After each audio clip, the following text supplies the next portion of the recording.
인류 최초의 살인 사건은 실수가 아닌 고의였습니다. 두 사람 사이의 다툼으로 인한 것이 아닌 한 사람이 다른 사람을 죽이기로 결정하고 행한 악이었습니다.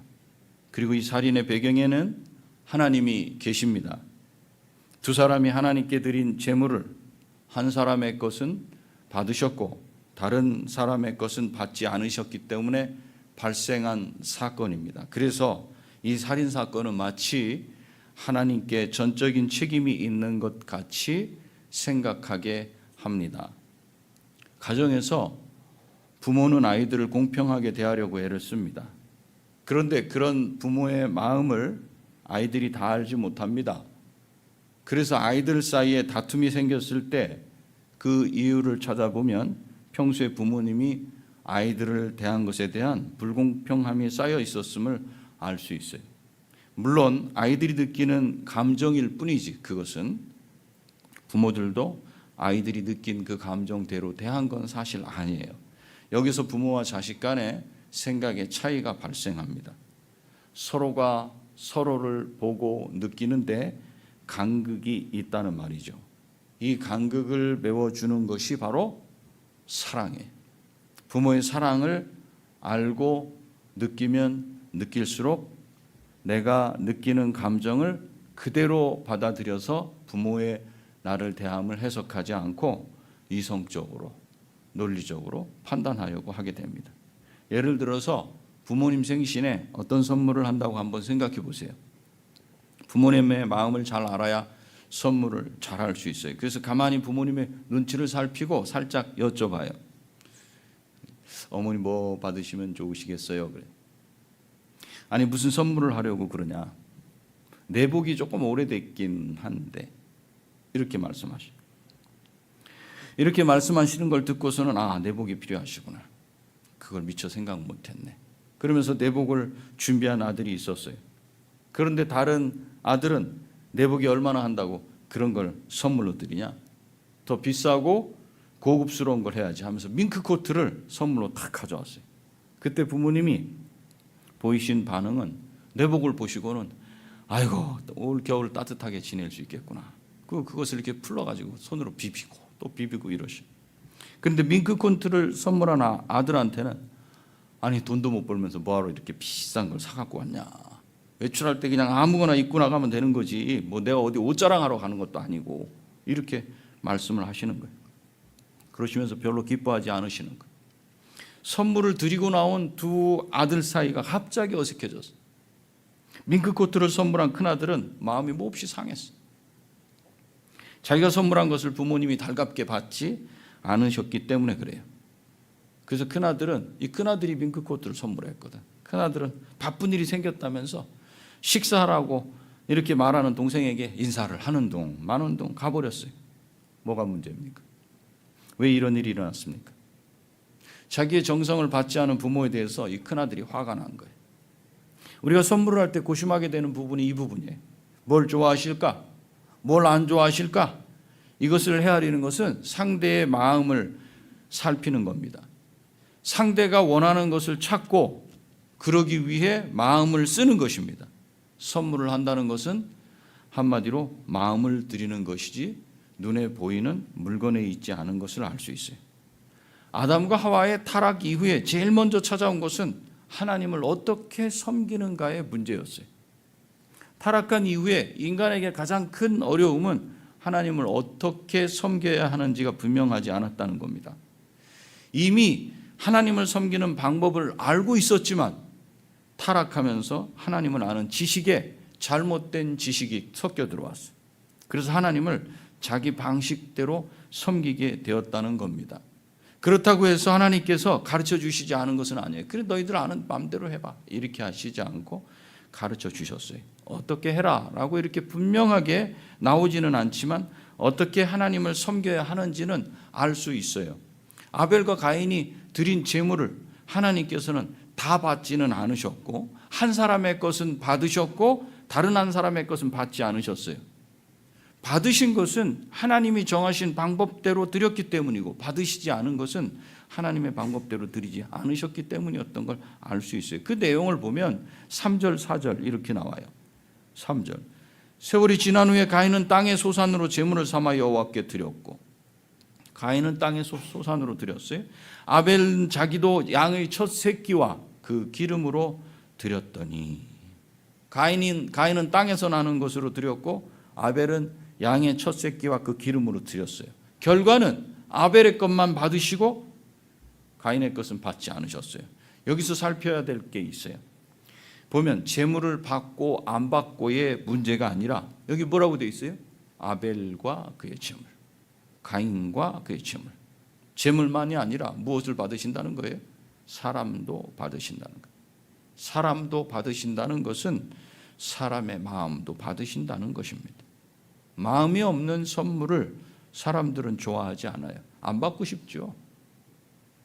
물론 요즘은 값비싼 물건을 선물하면 도대체 보지 못한 그런 것들도 있으니까 선물하는 사람의 마음이 없다 해도 일단 받고 보는 게 이득이긴 하죠. 그죠? 그렇지만 하나님은 마음이 없는 섬김을 기뻐받지 않으셔요. 우리 예배도 똑같아요.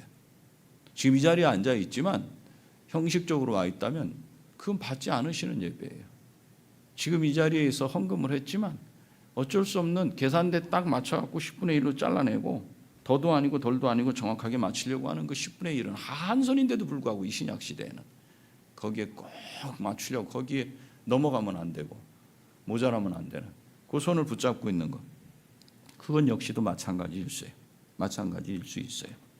그래서 예수님께서는 어느 과부의 헌금하는 것을 보시고 누가복음 21장 3절에서 이렇게 말씀하셔요. 이 가난한 과부가 다른 모든 사람보다 많이 넣었도다. 동전 2냥을 그냥 넣었는데 그녀는 그가 가진 것의 전부를 드렸다. 이렇게 그 전부를 드리면서 거기다 뭐까지 드렸어요? 마음을 드린 거예요. 오늘 본문 말씀대로 하자면 하나님께서 동생과 재물은 받으시고 가인과 그 재물을 받지 않으신 것으로 심하게 화가 나고 그 화를 감출 수 없어서 얼굴빛으로 화를 나타내는 가인을 향해서 하신 말씀에서 나타납니다. 창세기 4장 7절에 한번 읽어볼까요? 시작.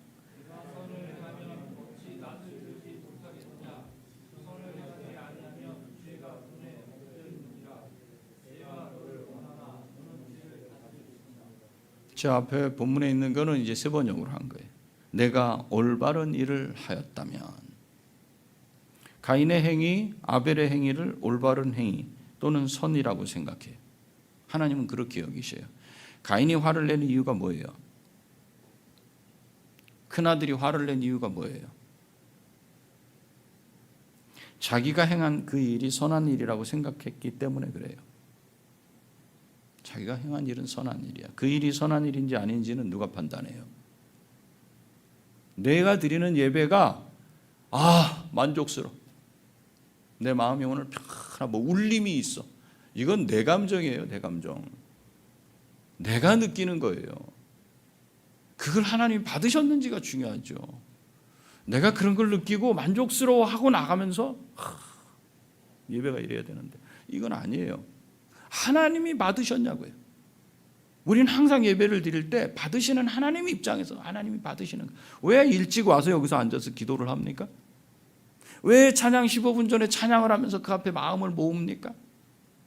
내가 원하는 게 아니라 아버지가 원하시는 예배가 돼야 될 텐데. 그거예요. 그거. 자기가 행한 그 일이 선한 일이라고 생각해. 가인은 하나님이 어떻게 판단하시는지 관계가 없어. 그 재물을 받으시는 하나님께서 판단하셔요. 네가 한 행위가 선한지. 타락한 인간은 선이 무엇이고 악이 무엇인지 그 기준이 바르지 않아요. 오염돼 있다고요. 오염. 이 물 안에 독이 한 방울 들어가 있어요. 독이 한 방울. 그러면 이건 못 마셔요. 타락한 이후의 인생은 전부 똑같은 형편에 처해져 있어요. 다 똑같아요. 오염하고 오염되고 부패되어 있어요. 내가 가진 기준을 가지고 자꾸 고집을 하면 똑같은 걸 가지고 내가 더 강하게 고집하는 거예요. 내 독은 독이 아니라는 거지. 지금 가인의 기준은 이기적인 기준이에요. 자기 마음에 따른 기준이기 때문에 그래요. 하나님을 어떻게 섬겨야 하는지 모르는 사람이 자기 기준에 따라서 하나님을 섬겼다면 그것은 올바른 일을 한 게 아니에요. 그래서 예배를 드리고 나서 화나는 사람이 있죠. 예배를 드리고 나는데 성질나. 왜 성질이 나지 도대체? 기분이 왜 나쁘지? 예배를 드렸는데. 하나님이 책망을 하셨다면 책망을 받아들여요. 하나님이 내 마음을 만져주시고 위로하셨다면 눈물 펑펑 쏟으면서 감사해야지. 내가 잘못했다면 회개해야지. 근데 성질이 나는 이유는 무엇일까? 분명히 있습니다. 예배 드리면서 성질 나는 사람이 있어요. 가인이 성질 내잖아요. 그래서 하나님께서 말씀하셔요. 내가 선을 행하면 어찌 낯을 들지 못하겠느냐. 가인의 문제는 자기 기준에 따라서 하나님을 섬겼다는 데 있었어요. 재물의 문제가 있었을 수도 있었어요. 또 두 번째 자기 마음의 문제가 있었어요. 하나님이 원하시지 않는 방식대로 드리면서도 하나님은 당연히 내가 드리는 재물과 그 재물을 준비한 나의 마음을 무조건 받으셔야 돼. 내가 드리는 밍크코트, 내가 이걸 사려고 얼마나 마음을 쓴 줄 알아요? 어머니가 이걸 받기를 원하시는지, 이 옷을 입기를 좋아하시는지 상관없이 내가 이걸 사려고 동대문을 다 뒤지고 적금 해약하고 왜 내 마음을 몰라주셔요? 그리고 성질 나고 그냥 가버리고 밥 안 먹고 가버린 어머니의 마음에 대못을 받고 떠나버려. 당연히 받아야 되는데 가인이 지금 그러고 있어요. 가인과 아벨에게 동일하게 어떻게 하나님을 섬겨야 할지를 하나님은 가르치셨어요. 왜? 동생 아벨의 재물과 아벨을 받으셨다면 뭐 몰래 가인 몰래 아벨에게만 하나님이 가르치셨겠어요? 둘 다에게 가르치셨어요. 그랬지만 한 사람은 그 가르침을 따라 하나님을 섬겼고 다른 한 사람은 가르침을 무시하고 자기 방식대로 하나님을 섬겼어요. 이렇게 하나님께 예배하는데 문제가 발생되자 그것은 하나님께 대한 분노로 표출이 됐어요. 내가 하나님께서 가르쳐 주신 말씀대로 행하지 않고 내 마음대로 행해서 하나님께서 나와 내 재물을 받지 않은 것이로구나. 그렇다면 내 마음을 바꿔야 되겠다. 아벨이 어떻게 드렸길래 그걸 받으셨을까? 맞아, 저렇게 했어야지. 그리고 하나님의 말씀을 이제 따르면 되겠구나. 이러고 마음을 고쳐먹고 다시 드리면 돼요. 그리고 네가 올바르지 못한 일을 하였으니 죄가 너희 문에 도사리고 앉아서 너를 지배하려고 한다. 너는 그 죄를 잘 다스려야 한다면 하나님께서는 다시 기회를 주셨어요. 예배의 실패는 무엇으로 연결되느냐? 죄 짓는 문제로 연결이 되어 있어요. 바로 하나님과의 관계 문제는 항상 무엇과 연결되느냐? 죄의 문제와 연결이 되어 있어요. 마귀가 지금 그 옆에 기다리고 있어요. 여러분의 마음이 강팍해지기를 기다리고 있어요. 거기다 잉크 한 방울을 탁 떨어뜨리면 바로 예배 후에 마음이 이상하게 바뀌어요. 하나님이 그래서 경고하신 거예요. 죄가 저 문 밖에 기다리고 있다. 네가 그 문을 열고 환영을 할지 말지는 네 결정이다. 다시 기회를 주셨어요. 그거 붙잡지 말라고. 그러나 가인은 그 기회를 살리지 않았어요. 하나님에 대한 적개심, 그 분노를 동생을 죽임으로써 표현해냈어요. 마치 큰아들이 동생을 미워하고 힘들게 함으로써 부모 못에 대못을 받는 것과 똑같아요. 4장 8절 한번 읽어볼까요? 시작. 가인이 아우 아벨에게 말하였다. 가인이 그 아우 아벨을 쳐 죽이니라. 우리 성경 번역은 다 쳐 죽였다고 이렇게 돼 있더라. 근데 쳐 죽였다 이렇게 하지 않고 그냥 죽였다. 왜 쳐 죽였다고 해서 꼭 도를 들은 것처럼 말을 하는지 모르겠지만 번역을 다 제가 역본을 다 보니까 우리 번역은 다 그래. 근데 다른 번역본들 외국 번역본들은 보면 그냥 죽였다 이렇게만 나와. 그냥 죽였다는 말이에요. 죽였다. 하나님에 대한 분노를 동생을 죽이는 것으로 표현했다는 거예요. 하나님께서 죄를 다스려라 기뜸을 해 주셨어요. 여러분 우리 다 들어요. 우리가 악한 길에 들어서려면 우리 양심에 말씀이 들어와요. 그러면 안 되지. 그런데요, 용하게도 꼭 그러면 안 되지를 붙잡아요. 한번 폭발을 시켜요. 분노. 기쁨을 분명히 해주셨지만 가인은 하나님의 말씀이 들리지 않았어요. 분노 때문에 그래요. 분노. 그렇다고 하나님께서 이 일을 벌하지 않고 지나가실 수 있는가? 그렇지 않으셔요. 그래서 가인에게 물으셔 이렇게 출발을 하셔요. 내 아우 아벨이 어디 있느냐? 9절에서 하나님은 지금이라도 가인이 솔직하게 자기의 죄를 인정하길 바라시는 거예요. 그러면 그 죄를 감해 주시든지 어떻게 해결 방식이 있을 거예요. 그러나 가인의 분노는 아직도 가라앉지 않았어요. 모릅니다. 거짓말을. 여기서 우리는 가인이 하나님을 잘 알고 있었는지 하나님을 모르고 있었는지를 한번 생각을 해봐야 돼요. 여러분, 이 대답을 보면서 가인이 하나님을 잘 알고 있다고 생각해요? 모르고 있다고 생각해요? 여러분들 자녀들에게 이런 표현하죠. 동생 어디 있어? 부모의 마음이 막 여기까지 화가 났는데 동생에게 한 걸 다 알고 동생은 어디다 뒀니?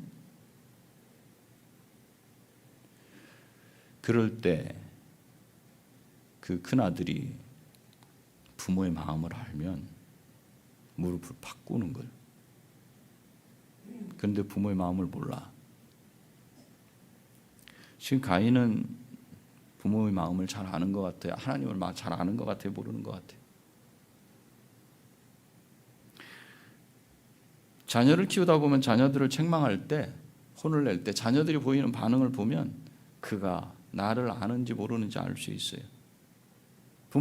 부모의 마음을 잘 아는지 모르는지, 부모의 책망을 가르침으로 받아들이는지, 가르침으로 받고 자란 아이와 항상 부모와의 반대편에 서려고 하는 경우와 차이가 분명히 있어요. 부모의 책망을 가르침으로 받는지 그렇지 않고 분해하는지, 그걸 보면 오늘 가인의 태도를 이해할 수 있어요. 가인은 어땠습니까? 그렇게 타일렀어도 너 죄가 문 밖에 있다. 문 열면 죄를 타고 손잡는 거다. 그렇게 타일렀어도 가인은 하나님이 어떤 분이신지를 제대로 알지 못했다는 걸 알 수 있어요. 하나님은 사람의 속을 흔히 아셔요. 하나님은 사람의 속을 흔히 들여다보실 뿐 아니라 사람이 행한 모든 은밀한 생각과 행동, 판단, 그걸 다 알고 계셔요. 그래서 하나님은 잠언 23장 26절에서는 이렇게 말씀하셔요. 내 아들아, 네 마음을 나한테 주며. 하나님은요, 예배하는 저와 여러분에게 항상 마음을 나한테 주라. 화장을 하느라고 좀 늦었는데 화장 못해도 괜찮으니까 맨낮 괜찮다, 민낯, 네 마음을 나한테 줘. 옷이 좀 입을 것이 없어, 옷 괜찮다, 네 마음을 나한테 줘. 냄새가 나서 못 가겠어요. 괜찮다, 네 마음을. 그리고 네 눈으로 내 길을 즐거워할지어다. 잠언 23장 26절에. 가인이 이렇게 거짓말을 한 것은 하나님께서 그런 하나님이시라는 것을 제대로 알지 못하고 있기 때문에 그래요. 마음을 받으시기를 원하시는 하나님. 그렇기 때문에 하나님의 물음에 시침을 떼고 거짓말을 한 거예요. 그런데 가인의 대답은 거짓말에서 끝나지 않았어요. 오히려 하나님을 향해서 반항합니다. 내 아우를 지키는 자입니까 내가? 이렇게 말해요. 도대체 나를 뭘로 보고 생사람을 잡으십니까? 이런 뜻이죠. 하나님은 그의 대답을 통해서 그의 마음이 얼마나 강팍한지 아셨어요. 그래서 더 분명한 증거들이 되셔요. 여러분, 하나님은요, 하나님이 저와 여러분을 잡으실 때는 대충 하고 지나가시지 않아요. 벼랑 끝까지 몰고 가셔요. 마지막에 숨도 쉴 수 없는 그 상황 가운데 I surrender 하는 거예요. 하나님, 내가 항복합니다 까지 몰고 가셔요. 왜? 부패한 우리는, 오염된 우리는 완악해서 그 마지막 거기까지 가지 않는 한 절대 손 안 들어요. 절대. 그 10절에서 다시 물으셔요. 네가 무엇을 하였느냐? 물으시면서 더 이상 대답할 기회를 주지 않으시고 네 아우의 핏소리가 그 땅에서부터 나에게 부르짖고 있는 중이다. 그러시면서 가인이 행한 일을 펼쳐 보여주셔요. 여기서 핏소리가 나에게 부르짖고 있다는 말은 억울하게 죽은 사람이 자신의 그 억울함을 나한테 호소하고 있다 이 말이에요.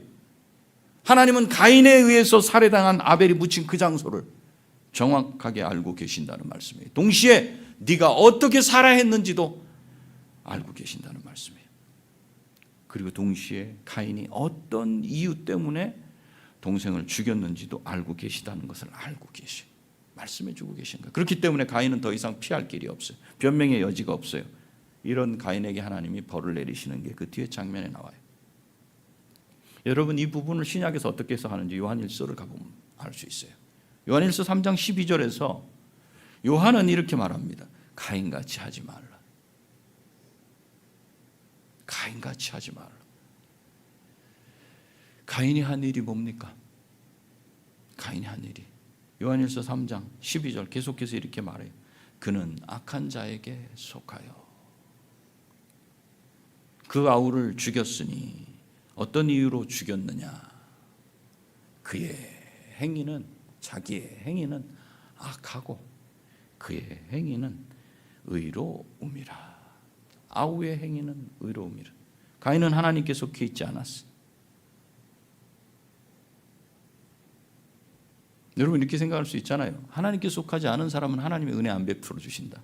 그렇지 않아요. 그렇지 않아요. 은혜를 베풀어 주셔요. 오늘 가인에게 은혜 베풀어 주셨잖아요. 죄 짓지 말아라. 그죠? 하나님은 어떻게 예배라 가르쳐 줬죠. 근데 청개구리예요. 그 방법을 따르지 않습니다. 꼭 자기 길을 고집합니다. 하나님께 속해 있지 않지만 하나님께서는 그에게도 죄를 짓지 않는 길을 가르쳐 주셨어요. 그것은 마음을 다스리는 길이었어요. 그런데 그는 그의 마음을 다스리기를 포기했어요. 자기 마음을 다스리지 못한 가인의 행위, 그게 어떤 것인가? 악했다 이렇게 말씀하셔요. 반면에 동생이 한 일은 의로웠어요.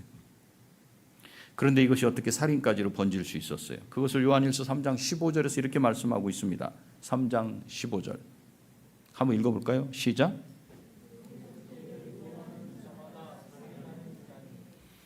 뭐 때문에 그렇게 했어요? 미움 때문에 그랬어요. 하나님과의 관계 가운데서의 이 예배 문제가 해결이 안 되면 무엇으로 연결이 되냐면 미움으로 가요. 예배 잘 드리는 자가 미워요. 그렇게 하나님을 섬길 수 없는 상황인데도 나하고 똑같은데도 하나님을 잘 섬겨. 그럼 미워요. 그냥 그가 괜히 미운 거예요. 힘든 척도 안 해. 내색도 안 해. 그냥 헌신해. 그걸 미운 거야. 그냥 미움이 결국 살인으로 이렇게 번지게 했어요. 그 연결고리예요. 미움. 여러분 안에 미움이 있는지 잘 보세요. 미움은 하나님을 아는 자에게도 있어요. 가인은 하나님께 속하지 않았다 그랬지만 하나님께 속한 여러분들 안에도 미움이 있을 수 있어요. 하나님 앞에서 칭찬받는 자를 보면 가만히 있지 못해. 괜히 기분 나빠. 나는 지난번에 나비 이렇게 했는데 왜 또 나는 안 하고 저 사람만 저렇게 하는데 가만히 있지 못해. 하나님 앞에서 우리는 각자가 받은 달란트가 있어요. 그 달란트대로 역할을 감당하면서 해야 될 게 있어요. 서로 사랑하기를 제 몸같이 해야 돼. 그리고 또 하나, 날마다 하나님을 더 깊이 알아가야 돼. 그런데 만일 하나님을 알아가기를 게을리하게 되면 어떤 문제가 발생되느냐? 아버지 마음을 몰라요. 지금 벌어지는 상황을 하나님이 주관하시고 다스리시는데 하나님을 알기를 게을리하니까 지금 벌어진 상황에 대한 해석이 안 돼. 하나님 오해하는 거예요. 내가 이 정도 했으면 이게 나와야지 왜 안 나오지? 하나님은 들어가도 알 수 없을 정도의 그 신묘막측한 그 깊이가 있어요. 넓이가 있어요. 우주를 만드신 걸 보세요. 왜 우주 끝이 없느냐고 어떤 친구 묻더라고 저한테. 하나님을 알아가기를 여러분이 게을리하게 되면 하나님을 오해하게 돼요. 그러면 그냥 간장종지나 이 컵 정도의 안에 들은 하나님을 보고 살아가는 거예요. 평생을.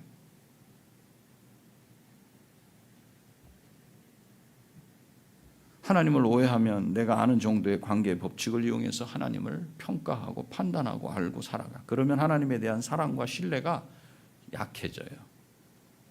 식어져 가요. 그럴 때 내 앞에 있는 다른 신자가 충성되게 하나님께 사랑받고 있으면 눈 뜨고 그를 못 봐줘요. 하나님을 모르기 때문에 그래요. 하나님의 사랑을 안다면 상대를 향해 칭찬해주고 자기 자신의 행위를 악한 것에서 의로운 것으로 바꾸려고 예수 그리스도를 닮아가려고 할 거예요. 그럴 때마다 미움이 생기고 분함이 생기면 그럴 때마다 앉아서 주님 제 마음을 좀 붙잡아 주십시오. 제가 왜 이전에 하나님께 속하지 않았을 때 그 마음을 가지고 와서 지금 하나님 백성인데 새 사람이 됐는데도 이걸 사용하려고 하지요, 주님? 이렇게 간구해야지. 그러나 하나님께 속해 있지 않은 사람이라면 하나님께 사랑받은 다른 성도를 보면서 하나님이 미울 수밖에 없어요. 그래서 하나님의 마음을 가장 아프게 하는 일을 해요. 그 일이 하나님이 사랑하시는 자를 괴롭히고 미워하는 일이에요. 미움은 사람을 죽여요. 사람이 분노할 때 나오는 호르몬이 있어요. 그게 뭔지 아세요? 알죠? 노르 아드레날린이라고 하는 거예요. 이 독을 무엇으로 표현하냐면 맹독, 독사의 독. 또 우리가 잘 먹는 물고기 있죠? 보고의 독으로 표현한대요. 이 독을. 이 독이 우리 몸에서 분비돼요.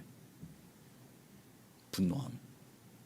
그러면 그것이 다른 사람을 향한 미움으로 딱 번지게 돼요.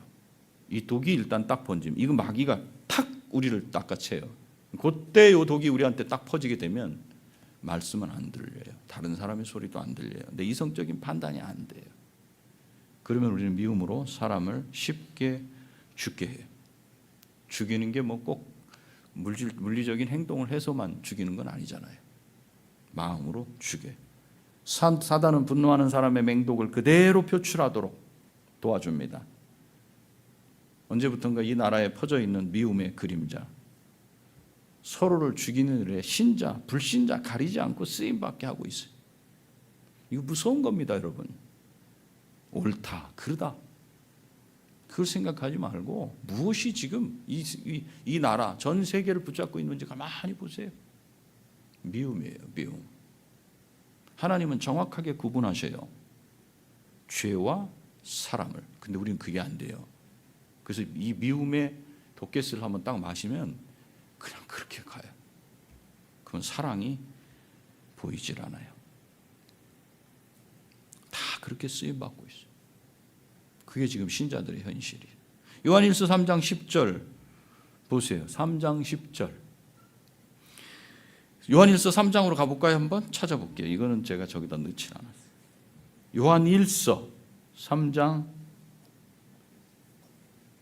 10절부터 10절, 11절, 16절, 18절 이렇게 읽습니다. 3장 10절입니다. 시작.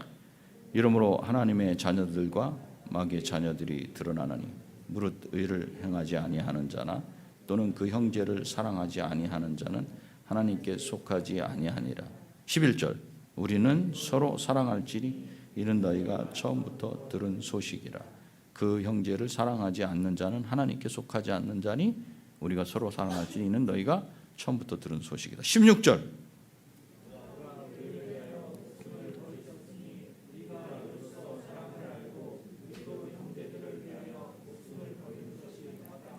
18절.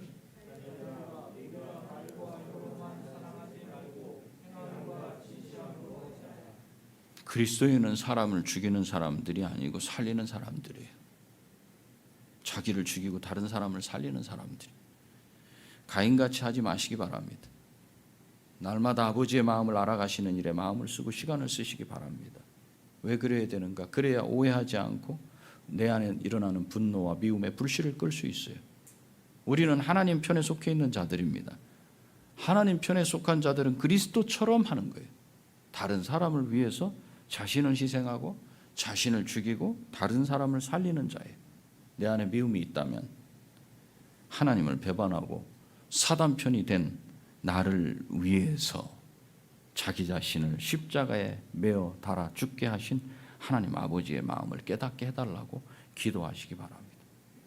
그 사랑을 알게 될 때 우리의 마음은 미움이 아니라 사랑으로 바뀌고 살인이 아니라 살리는 일에 헌신하는 삶이 될 겁니다. 사람을 살려내는 일에 우리 모두 쓰임받는 하나님의 백성, 성도들이 다 되시기 바랍니다. 기도하시겠습니다. 우리 기도할 때 내가 하나님을 잘 알지 못해서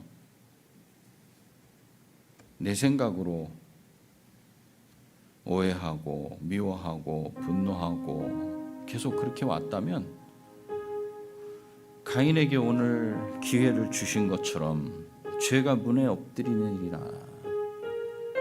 죄를 다스려라. 주님, 제가 죄와 손을 잡지 않고 하나님의 은혜에 기대겠습니다. 그 제 안의 미움이 사랑으로 변하여 사람을 살리는 사람으로 남은 여생 살 수 있도록 해 주옵소서. 기도하시겠습니다.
하나님 아버지, 예수 그리스도를 믿으면서도 우리 안에 가인과 같은 마음이 있음을 고백합니다. 하나님을 알기를 거부하고 그저 내가 원하는 방식과 내 뜻대로, 내 힘대로, 내 열정대로 하면은 다 받으셔야 되는 것으로 우기고 고집을 부립니다. 그러나 이 시간 말씀을 듣고 우리 마음을 바꾸기로 결정하여 싸우니 성령께서 우리를 도와주시옵시고 우리가 돌아서도록 해 주시옵소서. 미움이 변하여 사랑이 되게 하여 주시옵시고 살인이 바뀌어져서 살리는 일이 될 수 있도록 우리 마음을 주장하여 주시옵소서. 성령을 의지합니다. 예수 그리스도의 존귀하신 이름으로 기도합니다. 아멘.